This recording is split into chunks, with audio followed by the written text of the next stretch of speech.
Praise the Lord. പാരമ്പര്യ രോഗശക്തികൾ പിന്തുടരുന്നത് എന്തുകൊണ്ട്? അനുഗ്രഹത്തെയും ശാപത്തെയും കുറിച്ച് മുൻപ് ഉണ്ടാക്കിയിട്ടുള്ള file serial number 37 video number 30 രോഗങ്ങൾ വരാനുള്ള കാരണങ്ങളെക്കുറിച്ച് പറഞ്ഞിട്ടുണ്ട്. മേൽപ്പറഞ്ഞ ഫയലിലും വീഡിയോയിലും ചേർക്കാൻ വിട്ടുപോയ കാര്യമാണ് താഴെ കൊടുത്തിരിക്കുന്നത്. ഏത് മനുഷ്യനും ദൈവവചനത്തിന് വിരോധമായ പല സ്വഭാവ രീതികളും ഉണ്ടാകും. ഇവർക്ക് പല രോഗങ്ങളും പാരമ്പര്യമായി ഉണ്ടാവുകയും ചെയ്യും. ദൈവകൃപയിൽ വരുന്ന മനുഷ്യർക്ക് നേരത്തെ ഉണ്ടായിരുന്ന പല രോഗങ്ങൾക്കും സ്വഭാവങ്ങൾക്കും മാറ്റം വരുമെങ്കിലും ചില ദൈവമനുഷ്യർ കുറച്ചുനാൾ കഴിയുമ്പോൾ പഴയ സ്വഭാവങ്ങൾ പിന്നെയും തുടരുന്നത് മൂലം നേരത്തെ ഉണ്ടായിരുന്ന പാരമ്പര്യ രോഗങ്ങൾ കൂടുതൽ ശക്തിയിൽ തിരിച്ചു വരും. ഉദാഹരണമായി, സ്വന്തം കുറ്റം മറച്ചുവെച്ചുകൊണ്ട് മറ്റുള്ളവരെ, പ്രത്യേകിച്ച് ദൈവമക്കളെ കുറ്റപ്പെടുത്തുന്ന സ്വഭാവം ദൈവകൃപയിൽ വരുന്നതിന് മുമ്പ് ഉണ്ടായിരുന്ന പഴയ രോഗങ്ങൾ തിരിച്ചു വരാൻ കാരണമാകും. അതിനാൽ ഇങ്ങനെയുള്ള സ്വഭാവങ്ങൾ നിരന്തര പരിശ്രമത്താൽ മാറ്റിയെടുക്കാൻ ശ്രമിക്കണം. ഒരു വ്യക്തിക്കെതിരായി വാക്കുകൾ കൊണ്ടോ പ്രവൃത്തികൾ കൊണ്ടോ ചെയ്യുന്ന ദോഷങ്ങൾ അത് ചെയ്യുന്ന വ്യക്തിക്ക് ദൈവത്തിൽ നിന്നുള്ള ശിക്ഷയ്ക്ക് കാരണമാകും. ഒരു വ്യക്തിയെ പേരെടുത്ത് പറഞ്ഞ് ഇന്ന വ്യക്തിക്കെതിരെയാണ് എന്ന് വ്യക്തമായി മനസ്സിലാവുന്ന തരത്തിൽ കുറ്റപ്പെടുത്തുന്നത് ഒഴിവാക്കണം. യോഹന്നാൻ 8:7 കുറ്റമില്ലാത്തവർക്ക് മാത്രമേ മറ്റുള്ളവരെ കുറ്റം വിധിക്കാൻ അവകാശമുള്ളൂ എന്നാണ് യേശു പഠിപ്പിച്ചത്. ആ വചനം നോക്കാം. യോഹന്നാൻ 8. അവർ അവനോട് ചോദിച്ചുകൊണ്ടിരിക്കുമ്പോൾ അവൻ നിവർന്നു, നിങ്ങളിൽ പാപമില്ലാത്തവൻ അവളെ ഒന്നാമത് കല്ലെറിയട്ടെ എന്ന് അവരോട് പറഞ്ഞു. അതായത് വ്യഭിചാരിണിയായ സ്ത്രീയെ കല്ലെറിഞ്ഞു കൊല്ലാനായിട്ട് യേശുക്രിസ്തുവിന്റെ മുമ്പിൽ കൊണ്ടുവന്നപ്പോൾ ഉണ്ടായ സംഗതിയാണിത് പറഞ്ഞത്. മോശയുടെ ന്യായപ്രമാണ പ്രകാരം വ്യഭിചാരിണിയെ കല്ലെറിഞ്ഞു കൊല്ലണം എന്ന് എഴുതിയിട്ടുണ്ട്. അപ്പോൾ അതനുസരിച്ച് കല്ലെറിഞ്ഞു കൊല്ലട്ടെ എന്ന് യേശുക്രിസ്തുവിനോട് ചോദിക്കുകയാണ്.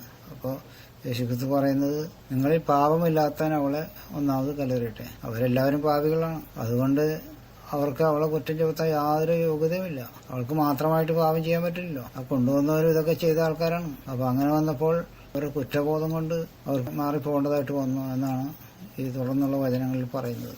വായിക്കാം. എന്നാൽ തെറ്റുകൾ ചൂണ്ടിക്കാണിക്കുന്നത് പാപമാണെങ്കിൽ ദൈവവചന വിരുദ്ധമായി പല സഭകളിലും ജാതികളിലും ഉള്ളവർ പറയുന്ന തെറ്റായ കാര്യങ്ങൾ ചൂണ്ടിക്കാണിക്കാൻ നമുക്ക് അനുവാദം ഉണ്ടായിരിക്കുകയില്ല.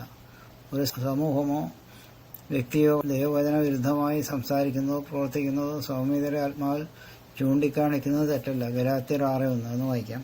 സഹോദരന്മാരെ, ഒരു മനുഷ്യൻ പല തെറ്റിനും അകപ്പെട്ടു പോയെങ്കിൽ ആത്മീകരായ നിങ്ങൾ അങ്ങനെയുള്ളവനെ സൗമ്യതയുടെ ആത്മാവിൽ വ്യവസ്ഥാനപ്പെടുത്തുകയും നീയും പരീക്ഷയിൽ അകപ്പെടാതിരിക്കാൻ സൂക്ഷിച്ചുകൊള്ളുക. ഇങ്ങനെയുള്ള തെറ്റുകൾ മനസ്സിലായതുകൊണ്ട് തന്നെയാണ് നമ്മെപ്പോലുള്ളവർ ക്രിസ്തു മാർഗത്തിൽ വന്നിരിക്കുന്നത്. ഒരു വ്യക്തിക്കെതിരെയുള്ള സത്യവിരുദ്ധമായ കുറ്റപ്പെടുത്തലുകൾ ആ വ്യക്തി കേൾക്കാതെ ചെയ്യുന്നത് നേരിട്ട് പറയുന്നതിലും കൂടുതൽ കുറ്റകരമാണ്. പുറപ്പാട് 23:1, സങ്കീർത്തനങ്ങൾ 55:23, സദൃശവാക്യങ്ങൾ 3:30. അതൊന്ന് നോക്കാം. പുറപ്പാട് 23. വ്യാജവർത്തമാനം പരത്തരുത്, കള്ളസാക്ഷിയായിരിക്കാൻ ദുഷ്ടനോടുകൂടെ ചേരരുത്. പിന്നെ അടുത്ത വചനം സങ്കീർത്തനങ്ങൾ 55:23. ദൈവമേ, നീ അവരെ നാശത്തിന്റെ കുഴിയിലേക്ക് ഇറക്കും. രക്തപ്രിയവും വഞ്ചനയുമുള്ളവൻ ആയുസിന്റെ പകുതിയോളം ജീവിക്കയില്ല. ഞാനോ നിന്നിൽ ആശ്രയിക്കും. പിന്നെ അടുത്ത സദൃശവാക്യങ്ങൾ 3:30. നിനക്കൊരു ദോഷം ചെയ്യാത്ത മനുഷ്യനോട് നീ വെറുതെ ശണ്ടയിടരുത്. ഇങ്ങനെ ചെയ്യുന്നവർക്ക് തക്കതായ ദൈവശിക്ഷ അനുഭവിക്കേണ്ടി വരും. മനുഷ്യനെ അശുദ്ധനാക്കുന്നത് ഹൃദയത്തിൽ നിന്നുള്ള ദോഷചിന്തയാൽ വായിൽ നിന്നും വരുന്ന വാക്കുകളും പ്രവൃത്തികളുമാണ്. മത്തായി 15:18-19 ഒന്ന് വായിക്കാം. വായിൽ നിന്ന് പുറപ്പെടുന്നതോ ഹൃദയത്തിൽ നിന്ന് വരുന്നു, അത് മനുഷ്യനെ അശുദ്ധമാക്കുന്നു. എങ്ങനെയെന്നാൽ ദുശ്ചിന്ത, കൊലപാതകം, വ്യഭിചാരം, പരസംഗം, മോഷണം, കള്ളസാക്ഷ്യം, ദൂഷണം എന്നിവ ഹൃദയത്തിൽ നിന്ന് പുറപ്പെട്ടു വരുന്നു. നമ്മുടെ വായിൽ നിന്ന് വരുന്ന വാക്കുകൾ, കുറ്റപ്പെടുത്തലുകൾ പിശാച് കേൾക്കുകയും ദൈവസന്നിധിയിൽ ഇവ ഉണർത്തുകയും ചെയ്യുമ്പോൾ നീതിമാനായ ദൈവത്തിനെ കുറ്റം ചെയ്ത ദൈവമക്കളെ ശിക്ഷിക്കേണ്ടി വരും. ഇക്കാര്യത്തെക്കുറിച്ച് ദാവീദ് സങ്കീർത്തനം 39:1-2 വാക്യങ്ങളിൽ ദുഷ്ടന്റെ മുമ്പിൽ ഞാൻ മിണ്ടാതിരുന്നു തുടങ്ങിയ വാക്യങ്ങൾ ചിന്താർഹമാണ്. അതൊന്ന് വായിക്കാം. നാവ് കൊണ്ട് പാപം ചെയ്യാതിരിക്കാൻ ഞാൻ എന്റെ വഴികളെ സൂക്ഷിക്കുമെന്നും ദുഷ്ടൻ എന്റെ മുമ്പിൽ ഇരിക്കുമ്പോൾ എന്റെ വായ് കടിഞ്ഞാണിട്ട് കാക്കുമെന്നും ഞാൻ പറഞ്ഞു.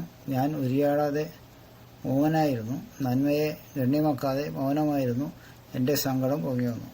ദാവീദ് പറഞ്ഞ കാര്യമാണിത്. പാപപ്രവൃത്തികൾ ആത്മശക്തിക്ക് കുറവ് വരുത്തുകയും ചെയ്യും. പല ദോഷങ്ങളും ഇത് കൊണ്ടുണ്ട്. അതുകൊണ്ടാണ് പാരമ്പര്യ രോഗശക്തികളെല്ലാം മനുഷ്യരെ പിന്തുടരാൻ കാരണം.